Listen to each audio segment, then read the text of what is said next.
Part ke-8. Perhatian dan belas kasihan yang mendalam. Orang melankolis sempurna sangat memperhatikan orang lain dan peka terhadap keperluan mereka. Sementara sanguinis populer berusaha menjadi pusat perhatian, orang melankolis sempurna memperhatikan orang lain dan menaruh belas kasihan dengan masalahnya. Seorang teman melankolis sempurna yang manis menceritakan kepada saya bahwa dia menitikkan air mata ketika dia melihat sebuah pesawat terbang penuh dengan anak yatim piatu Vietnam di TV.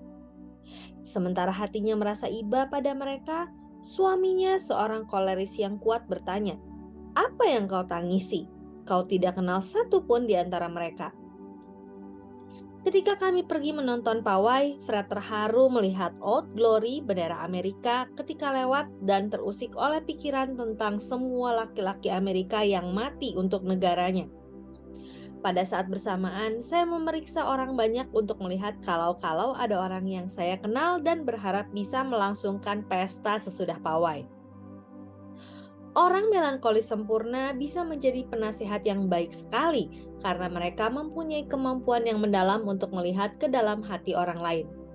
Mereka bersedia mendengarkan masalah orang lain, menganalisanya, dan menemukan pemecahan yang bisa dilaksanakan. Sanguinis populer tidak bisa diam cukup lama untuk mendengarkan masalah orang lain dan mereka tidak ingin terlibat dalam apapun yang negatif. Tapi orang melankolis sempurna punya rasa belas kasihan yang tulus pada orang lain dan benar-benar punya perhatian. Mencari teman hidup ideal. Karena orang melankolis sempurna adalah orang-orang perfeksionis, mereka menginginkan teman hidup yang sempurna pula. Mereka menjalin persahabatan dengan hati-hati untuk melihat apakah orang lain setara dengannya, dan mereka lebih suka punya sedikit teman yang setia dan berbakti daripada punya banyak kenalan seperti sanguinis populer. Sebelum memutuskan untuk melamar saya, Fred membuat daftar semua atribut yang diinginkannya pada diri seorang istri.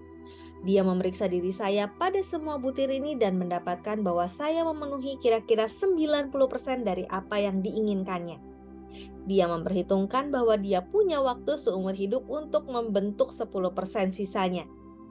Tapi apa yang terjadi setelah kami menikah? Kesalahan-kesalahan kecil menjadi besar dan hal-hal yang luput dari perhatian menjadi keharusan. Beberapa waktu kemudian, Fred jadi merasa tertekan melihat betapa buruk sifat-sifat saya, dan ketika dia menceritakan pada saya tentang daftarnya, saya tertegun melihat bahwa dia telah merancang sebuah grafik bagi saya, dan bahkan lebih kalut karena dia merasa saya telah gagal.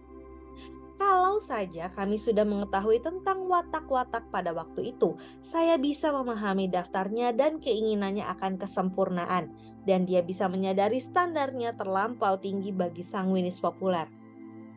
Kami berdua bisa menghindari semua masalah ini dan banyak masalah lainnya. Ketika kami berbagi cerita ini pada sebuah seminar, seorang gadis muda yang cantik sekali datang menghampiri untuk bicara dengan kami.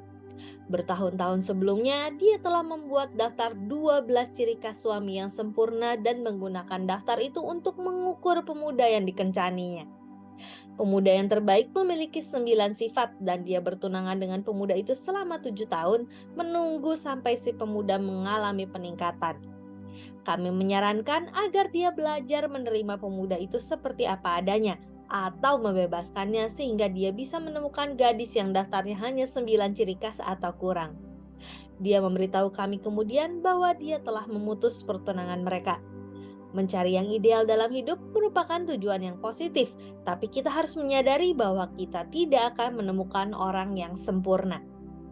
Orang melankolis yang sempurna adalah orang-orang yang idealis, serba teratur, dan punya tujuan.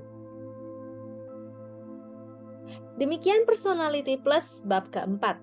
Saya Roswita Anggraini, sampai jumpa di bab selanjutnya. Terima kasih.